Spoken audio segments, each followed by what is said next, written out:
What's up, guys? It's Bair here. Before we get the show started today, I'd like to give a huge shout out to our very first sponsor, Nabholz Properties. Check out this video we made for them and enjoy the show. Does your office feel like you're working out of a shoebox? Does your workspace feel as cramped as a sardine can? Are you juggling work and clutter, literally? You don't have to take drastic measures. With Nabholz Properties, space is no longer an issue. Check out this beautiful office space they have available right now in the Argenta Arts District in downtown North Little Rock. Imagine hosting meetings in a room that inspires. Now imagine enjoying the view while closing your next big deal. At Nabholz Properties, success has room to stretch out. Visit nabprop.com today. Welcome to the Partially Cooked podcast, Bryce Moore. What's up, buddy? Good to see you. Thank you guys for having me. Absolutely, man. Welcome. Thank you for making the drive down last month, even though your opponent dropped out last minute. Like, we were still happy to get you on stage and get you some jokes in while you were in town. Oh, absolutely, dude. I love coming to the joint. The joint is a magical place. So, Bryce, you, if anyone that's listening for the first time, if you're not familiar with the show, what we do on the Partially Cooked podcast is we talk to comics, up and coming comics, partially cooked comics. They're not quite done yet. And we interview them. We ask them questions of all kinds, get to know them a little better, get to know their deepest, darkest secrets. And then at the end of the month, the beginning of the month, the first Thursday of the month at the joint, we do a live roast battle with all our comics, and the winner gets the belt, as you saw last month. So we're excited to have you and excited to learn more about you. I'm excited to share. Let me make sure I got mine. So, the basics, Bryce. How long have you been doing stand-up? So this May will be 3 years consistently in front of people. Nice. It will also be 4 years that I've been doing YouTube and TikTok. Oh, that's cool. All right, you do have a YouTube channel, and you do like the joke of the day, right? So is that what started it, or how did you start? Stuff, I'll just break it all down because I have 4 different things that I put out every week typically. So Monday is either a live performance, whether it's an open mic set or like the week that we recorded this yesterday, I released my set from the joint that I had Bair record for me. I saw that. It was very cool. Or it's new material that I wrote. If I wrote a new bit, then I will simulate a live comedy show right here in my apartment. That's why the BAM logo is up there. And you can kind of see some of the BAM studio, makeshift BAM studio that I have here. So that's all Monday. It's complete with a laugh track, and I have a separate microphone that I use for that to make sure that it feels like a comedy show despite the fact that nobody's actually here listening. Then Wednesdays will be it's things Bryce thinks about. It's like just a joke or just a thought that I think is funny, but I don't have anything to go with it. Sometimes those evolve into bits. Sometimes they don't. Thursday is BAM News, and it's 2 true headlines with details and a joke, and then a weather report. And then Friday is Funny Friday, and it's most of the time it's just a street joke. Sometime if it's like a famous comedian that I'm a fan of, if it's like their birthday or like the anniversary that they died, or just because I'm feeling like it that day, it's just a joke, a joke from them. Usually it's a street joke. Dude, so you will write a bit, and then before you test it out on a live crowd, you'll just put it on the internet with a laugh track? Yes. Brave. That is incredibly brave. I think BAM stands for... Because when I moved to Jonesboro, I didn't know about open mics in the area. I didn't know about anything that was going on in Memphis. I had done the joint twice, but that was in 2019 and 2020, and I'd only done 2 open mics there. But, I didn't know about where to go for open mics, and I wanted to put something out there. I had been writing, but I wanted to put things out there, so I had the weekly show. Dude, because I know a lot of comics, and this is my own personal style, unless I know something is great, I won't put it out there. Unless I know that this joke consistently gets laughs, I'll just hang on to it until I have a chance to tell it. Where does that... Well, I don't know what the right way to ask. Where does that freedom come from to be like, fuck it, this is a brand new idea. Let me just throw it out there. Because you know how jokes evolve and ideas evolve. And, you may start with this and then it evolves into something better. And then, how do you get over, the people seeing it from the very bare bones first idea to actually like a finished polished bit? So for me, it's more along the lines of I'll test things like on my friends and see if it works on them. Mm-hmm. Especially then at that time when I first got started, I would just like, this is funny. I think it's funny. Tell my coworkers, tell my friends. If they seem to like it, then it works.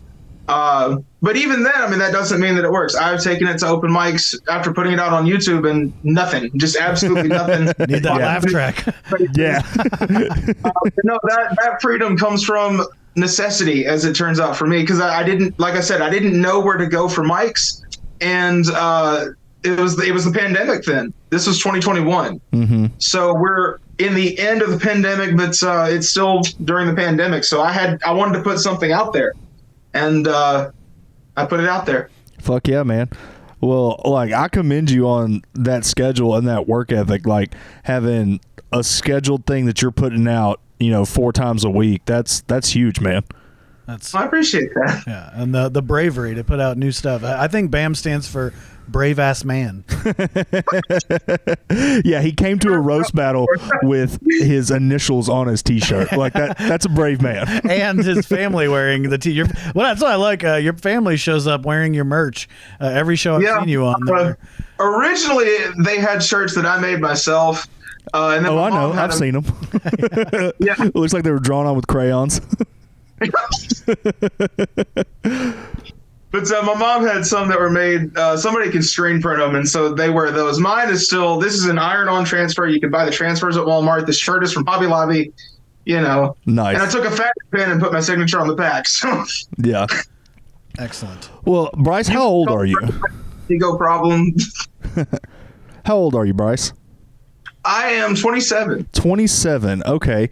You're still in your 20s, but what do you think the dumbest thing you've done in your 20s has been so far? Moving out of my parents' house and paying rent. That's a great answer. Very, very. Specifically in my 20s, because like I majored in theater in college, Pretty but dumb. I was 18 when I decided that. So, oh gosh, I typically keep things clean, but I'm gonna share this anyway. So, a couple years ago during the summer, it was very apparent just how alone I was to myself, and a bot started messaging me on Snapchat, I think it was. And you know how it was a sex bot is messaging me, and it's getting, this is so tragic. And I thought, like, what's the worst that can happen, right? The worst that can happen is, it was from Instagram. It was from Instagram, not Snapchat. I thought, what's the worst that can happen? Well, the worst that can happen is pick like 6 people, one of them being my mom, and send this group the pictures I sent. My God. Oh, dude. And $500. No. So. Oh yeah. my! What's that conversation like with your mom? Unfortunate. Dude, I fucking bet. I appreciate you telling us that. Yeah, I letting called us her into your world. and I was like, "Hey, so in your inbox, on the app you don't use." God damn, man. So yeah, that's out there now. Yeah, well, I mean, as a young man, you got to learn. You got to learn some hard lessons. I learned the hard way more ways than one. Just tell him it was AI. Your mom will be like, "No, that's a freckle. I remember that." No, I've seen that dick. That's your dick. That's hilarious. Oh man, that's great. So Bryce, we ask every comic that comes on this show this question: what is your most bigoted opinion? My most bigoted opinion? Wow. That is a great question. I don't know. We agree. It gets a lot of wonderful answers. Yeah.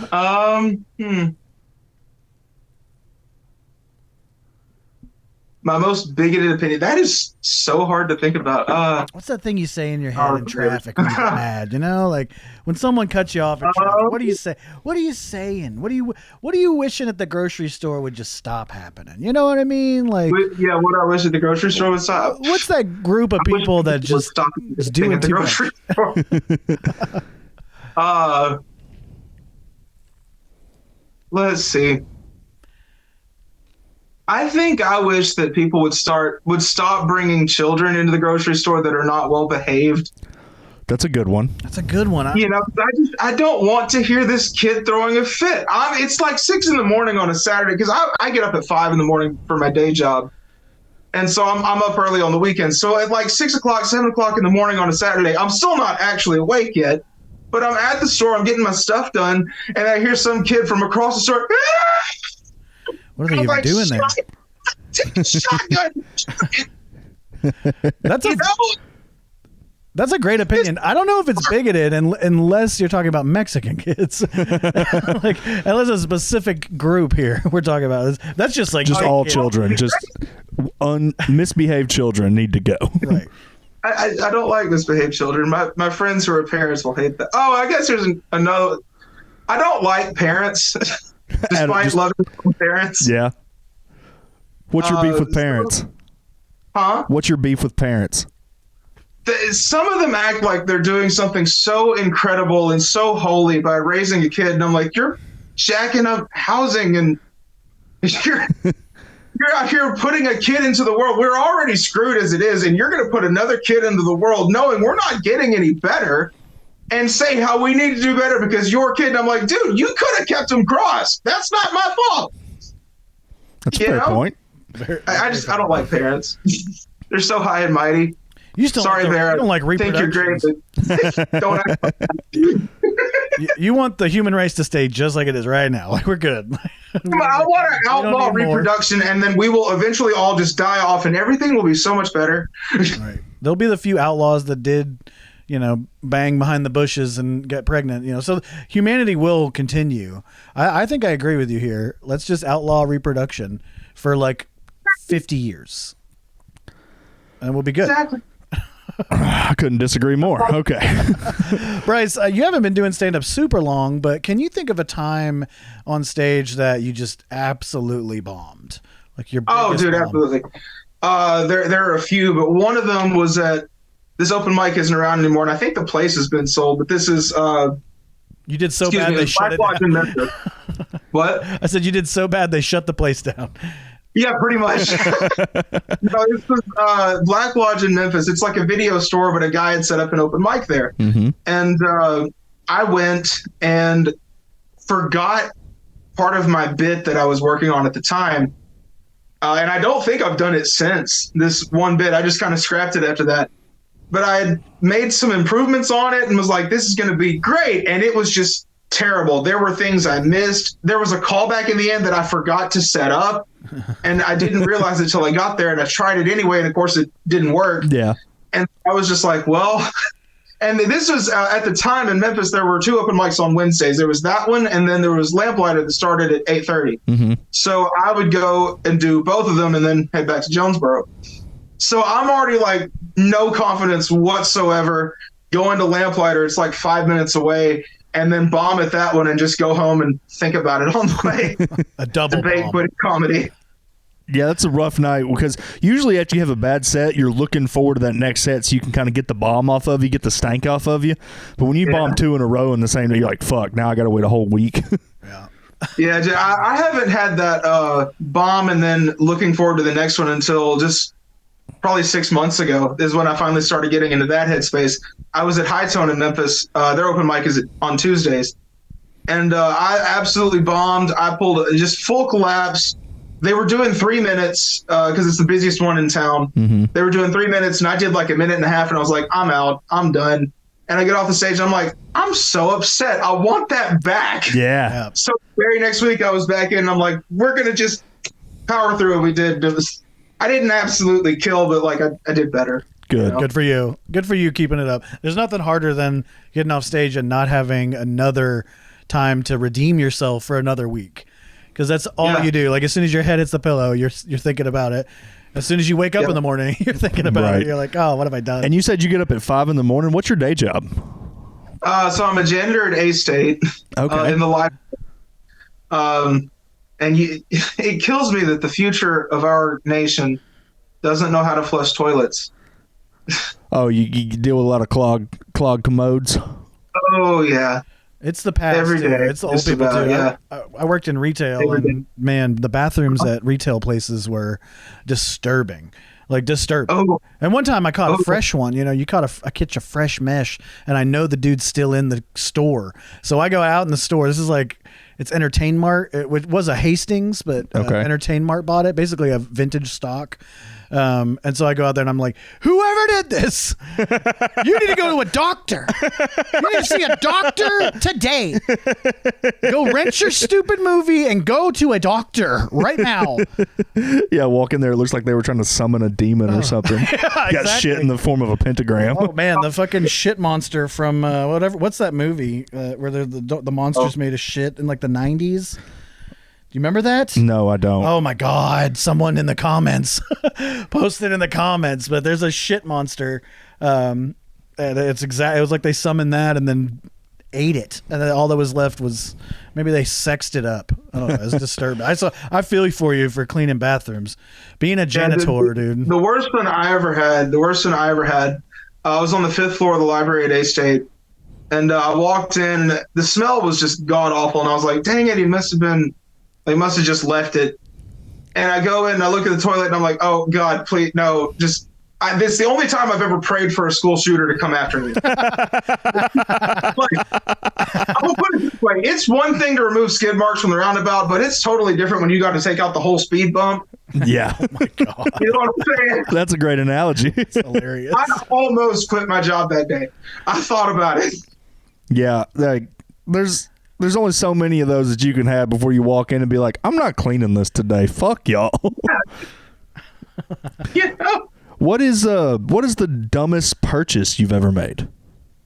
Oh, the dumbest purchase, probably my PlayStation.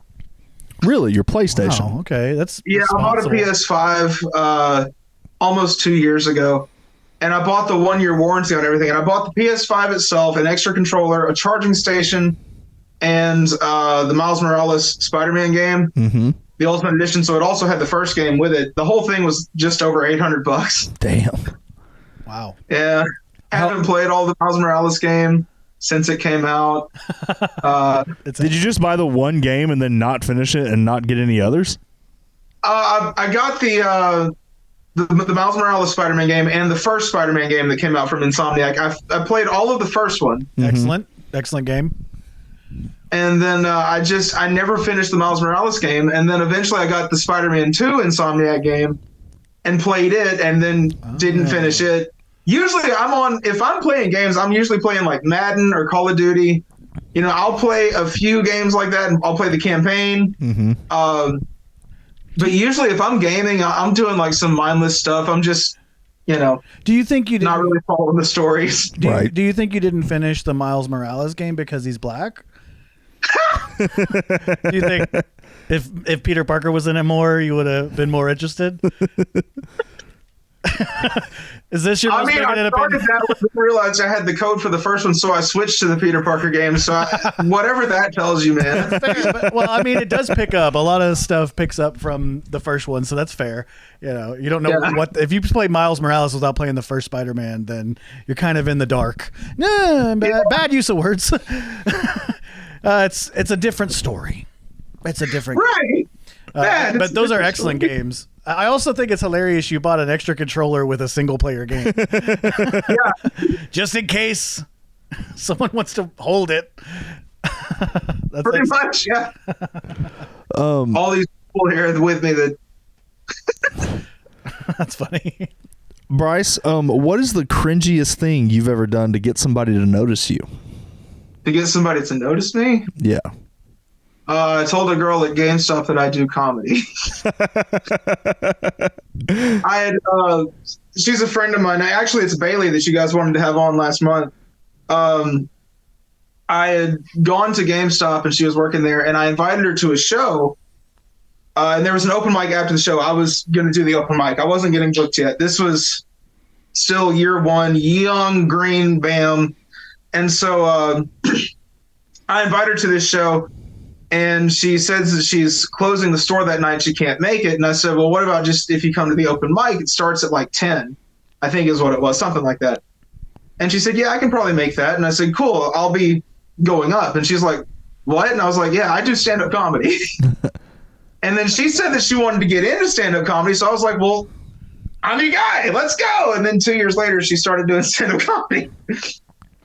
Nice. So, which I have like, that kind of sucks because I've got a rule that you're not allowed to fuck comics. Like it's unprofessional to. Yeah, he sticks to that comics. too. I've been trying. Like Seth keeps trying, and I refuse. Not because I'm bigoted, but because you're a comedian, Right? And no matter how much I get him drunk, doesn't matter. He's a loyal guy. Yeah, Loyal to his That's laurels. Bryce. Other than stand-up comedy and halfway finishing Spider-Man games, what are your other hobbies? Like, what are some things that get your juices going outside of stand-up? So I watch a lot of football, especially college football. I'm a Razorback fan. I'm an action figure collector. Nice. Star Wars Black Series, Marvel Legends mainly. What's your top? You're like what's the word? The top of the pyramid. You know what's the word on that? The Apex. What's your apex? Your favorite toy that you have? Your crown jewel. Probably the Renew Your Vows Spider-Man figure that I've got. It came with a 2-pack. It's him and Mary Jane. I think her name is Spinneret. It's Mary Jane with like Spider-Man powers. That's cool. Did you open it? It's the Spider-Man from that 2-pack. Is it still in the box? No, actually, I think I have the box, but no, I'm not an inbox collector. Yeah, you made. I save some boxes if they're like a special edition or like a certain series. Like they'll do like an anniversary series. Mm-hmm. I'll save those boxes. But no, I'm not an inbox collector. I take them out of the box. I play with them. Nice. Okay.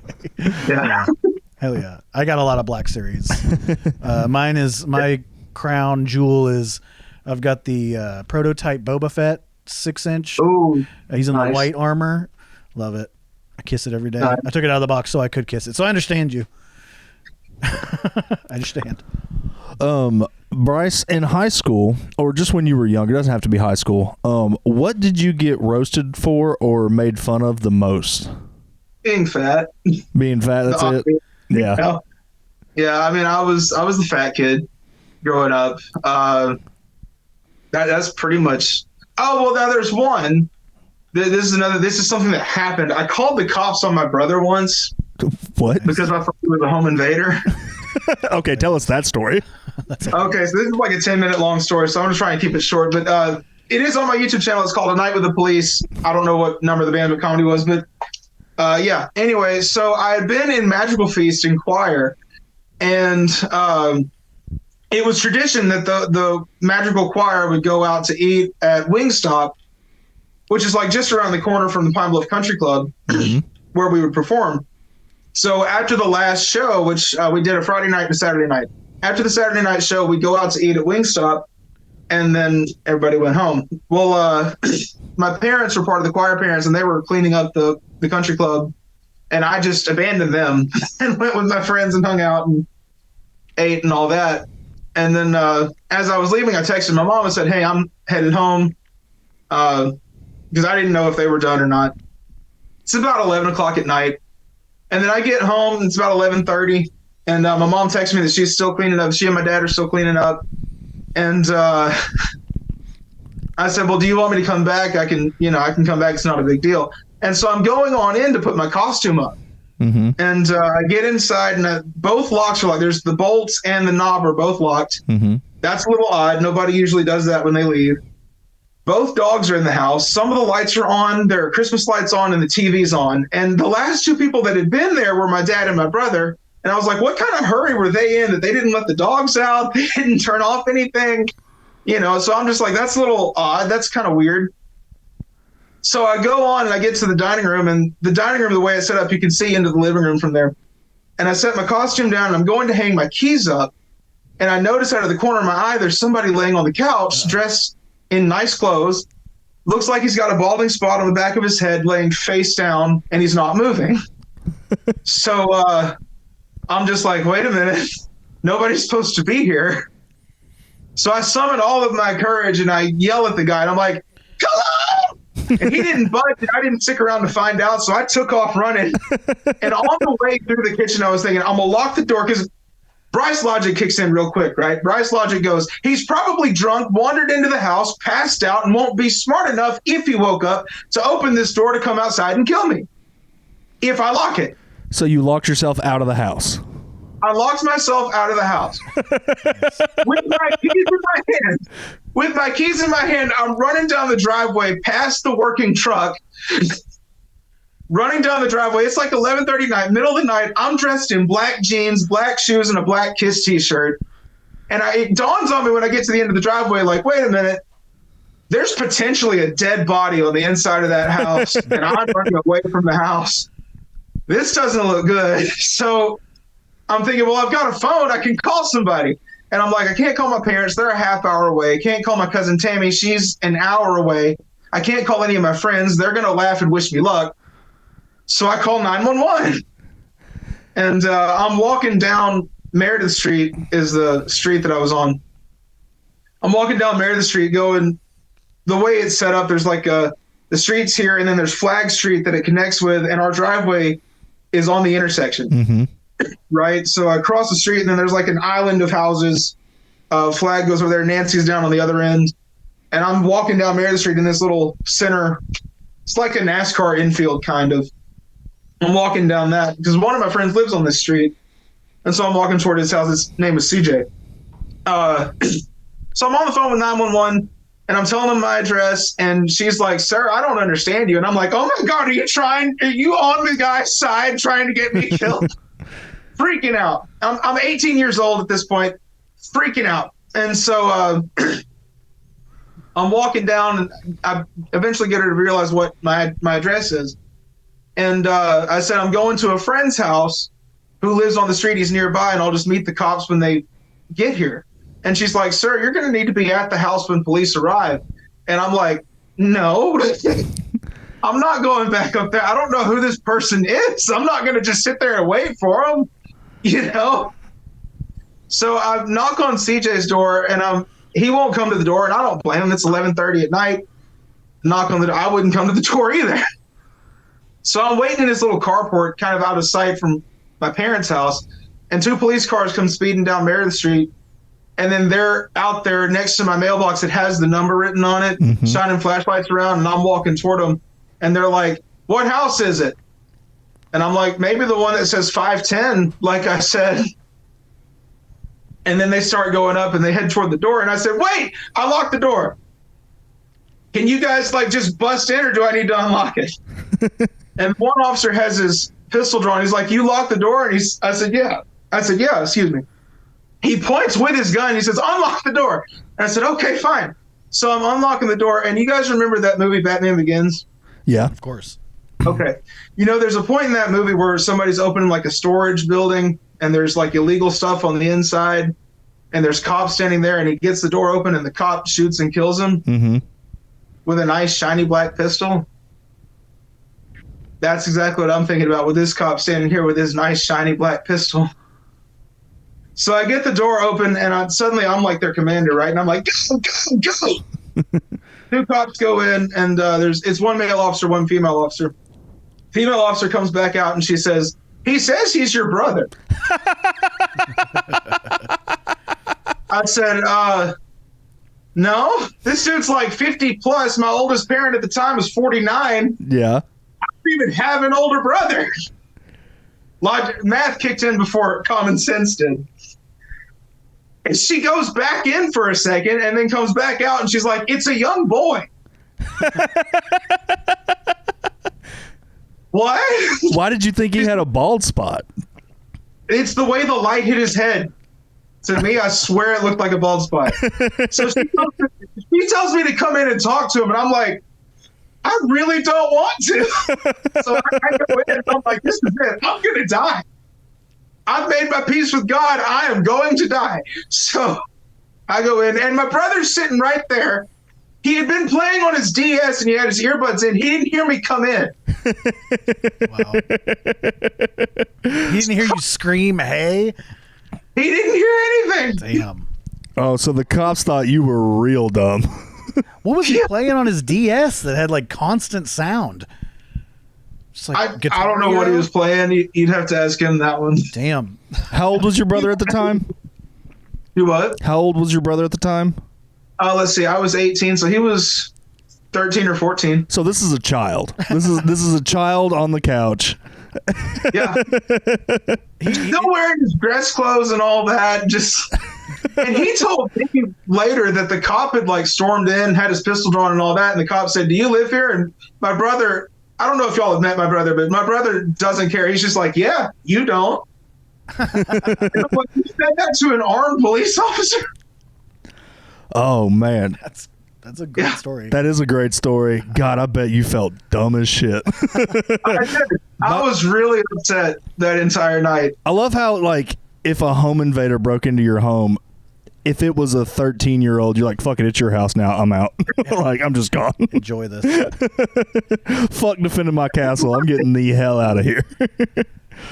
Got no disrespect to my parents or their house, but like there wasn't much worth saving in there. If I'm being totally honest. I'm really stuck on the bald spot thing. Like I really like the lighting. Was he wearing a yarmulke and it was Christmas? I don't know. No, all Jewish it's at all? literally just the way the light from the living room and dining room hit his head that I thought that he had a bald spot. Oh man. I'm not very intelligent anyway. That's why I'm doing comedy. What did your parents say when because obviously they weren't there at the time, so did they walk in on this situation happening? Like, what was their response? Oh, I called them, and they couldn't say anything. They were laughing too hard. Well, I'm happy you didn't get your brother shot. Yeah. What? I said, I'm happy you didn't get your brother shot. Yeah. Me too. Considering he's usually the loudest one laughing at all of my shows. Right. Oh, right. Yeah. Like, you need him. Right. I mean, if he was Miles Morales flavored, this would not be the same story. This would be a whole different story. If this was Spider-Man 2 and the cops were called, no. Or I guess the Miles Morales. Yeah. Spider-Man 2, you get to play as either one. You could choose your race. Yeah, you can choose. That's why I always choose Peter. Jesus Christ. Bryce, what is the most trivial hill that you'll die on? The most trivial hill that I'll die? Oh, gosh. Pretzel M&Ms are the best. Pretzel M&Ms? Patrick Mahomes is not the greatest of all time. It's Tom Brady. There's a few. Okay. Pretzel M&Ms. I didn't even know pretzel M&Ms were a thing. You didn't? No. I've had peanut M&Ms and regular M&Ms. Huh? I've had peanut M&Ms and regular M&Ms, and that's it. Oh, see, now there's peanut M&Ms, there's regular M&Ms, there's peanut butter M&Ms. Best. Good go. Which are not like Reese's Pieces. Reese's Pieces are so much better. And then there's caramel M&Ms, there's pretzel M&Ms. There's like, I don't know if it's Rice Krispies or what that's in them, but they're called crispy M&Ms. I don't know if they still do them, but they used to. Oh, shit. So you're like an M&M connoisseur. My brother in Christ, I think he's a candy connoisseur. Maybe a food thing, just in general. I feel like you could go in depth about the different taquitos flavors too. Like, I believe you're you know a lot about flavor, my man, and I respect that.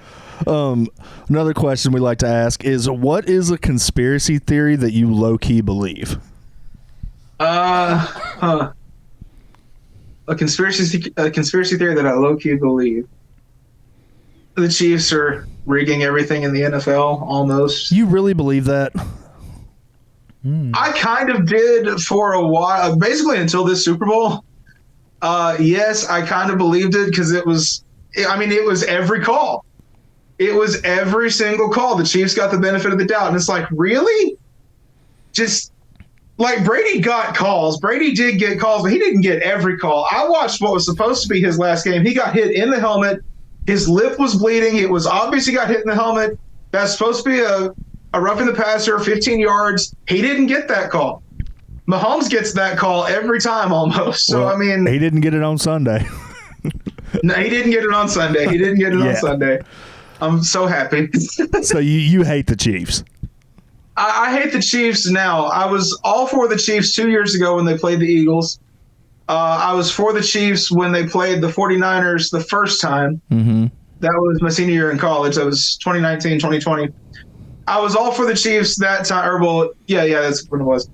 I was all for the Chiefs those first two, and then they started saying Mahomes might be better than Brady, and I was like, no, we're not doing that. Brady's got to, we got to lose. We got to have the Chiefs lose. No, just no. We're not doing this again. Fair enough. You know, right around 2 years ago was when Taylor started showing up at the Chiefs games. So no, that's true. Got nothing to do with her. I mean, I don't like her either. Oh my God, she's listening right now. I don't know if you know. Yeah, Taylor's one of our biggest supporters. I have a friend who's a big Swiftie, and this was like a year ago. I sent something making fun of Taylor Swift, and this is what it was. Yeah, I don't know if you guys remember. I think I was in like high school or junior high. She had some performance, and her dress flew up, and she had a wardrobe malfunction on stage. And so I sent this to my friend, and I said, I think this was her greatest performance of all time, just as a joke, knowing it would upset her. And she said, well, if you really think that, then that leaves a bad taste in my mouth about you. And I was like, bro, I'm kidding. It's a joke. And I had sent like some other joke about Taylor Swift like a week before. And she said, I don't appreciate the constant jokes about Taylor Swift. I'm like, constant? 6 days ago is not constant. I'm not sending you nearly as much as I think. So you hate Taylor Swift? I hate how much people worship Taylor Swift. You know, I don't have a lot. It's kind of like the Chiefs and Patrick Mahomes. I don't necessarily hate Patrick Mahomes or the Chiefs. I hate the worship of them. Okay. I hate how we're all so quick to say, this is the greatest thing ever. And I'm like, not really. Kiss did it better. You know, so you're Kiss did it better. Audrey did it better. When it comes to pop culture, you're like a hipster. If everybody likes it, you automatically don't. Maybe, kind of, for the most part. And I don't mind Olivia Rodrigo. Okay. I kind of like her. It's, you know. Well, Bryce, do you have any shows or anything coming up that you'd like to hype up before we get out of here? Yes, actually, February 28th at Sugar Grits and Beignets in downtown Jonesboro. I'm producing a comedy show. I'm also hosting it with Alexi from Little Rock. He's running his new 1 hour show and featuring Ryan Query from up here. He's going to do, I think, about 15 minutes for us. Tickets are $10, and you can buy tickets on my Cash App, which my Cash App is on the flyer for the show. If you follow BAM Comedy on Facebook or official Bryce Moore. You'll see my flyer every once in a while. I'll be posting it. Nice. That Sugar Grits place, that's that's where we did Don't Tell, right? Yes. Yeah. It's the whole reason that this show is happening. Alexi had reached out to me in, I think, November. And he's like, hey, are you producing shows in Jonesboro? Which at the time I was producing a show to see if I could do it that was going to be for the YouTube channel. It was the first time I was producing something on my own. And it was me and Ryan and Bailey. And then my friend Tyler, who I've worked with every year at Christmas to do Christmas Carol parodies and things like that for the YouTube show. And then the improv group that we started. And that was the show. It was called Bam Comedy Live. And I was like, let's just the next logical step. Because I did Christmas Carol parodies with my brother with no music. And then I did it with Tyler and my brother. And Tyler recorded the tracks and sent them to me. And we recorded the stuff in my apartment without him here. And then 23...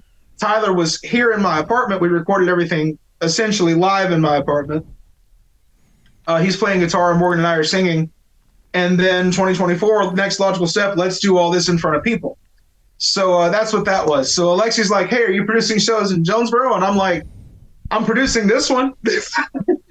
And he said he wanted to run his new set before he records it in March. So I was able to figure out a way to make that happen. It looked like we were going to lose the venue that we've been using, which is Recovery Room downtown, and they're making some changes.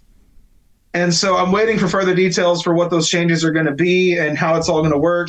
But it wasn't going to happen in time to have the Alexi show there. So Don't Tell happens at Sugar Grits. It goes super well. It sells out. And I'm like, well, then let's have this show there. So I pitched it to the owner just about a week ago, and she approved of it, got everybody down, and made a flyer. Nice, man. Well, congratulations. And thank you. Also, March 6th, you'll be at the Joint competing for the Partially Cooked Roast Battle Championship. Yeah. If you survive listening to in Lexi April, for an hour. there's a show in Paragould that it's in the works. I don't know how public that's supposed to be, so I won't give you a date. But in April, there's a show in the works in Paragould at the Motorcycle Club, which was the first place I was ever booked and paid to do comedy. Oh yeah, we did a show there at the Triple H or whatever it is. We did a show. Yeah, we did a show there last year, and they reached out to us again this year, but we didn't get the budget lined up for it. So, but I'm happy you're taking over that. That's a great room. When we showed up to that show, we parked, and then there was a fist fight that started in the room and made its way into the parking lot. And we got in there like, what the fuck is happening? And they're like, oh, that's just the president and vice president. They'll settle it in a second. And then they did. They settled their differences and then came back in and enjoyed the comedy show. It was wild. that is nothing fun like that happened when I went. The only thing that happened when I went, you guys know KP Trymore from Memphis? No. Well, KP had been doing comedy for like 2 years by this point. And during the middle of his set, his mic dies. Yeah. It's a cordless mic, and the mic just dies. And we're all like, well, whoops. Start yelling. Yeah. I'm just glad it didn't happen to me. I would have been so lost. Start screaming. Well, Bryce, thank you for taking the time today to come on the show and let us interview you. You shared some embarrassing things about your past. We're really grateful that you opened up and were honest about it. And we look forward to seeing you at the roast battle, man. Good luck. Absolutely, man. Thank you all so much for having me. I'm excited. Absolutely, man. Thanks, Bryce. Have a great day. Be safe, and we love you, man. We'll see you soon. Peace.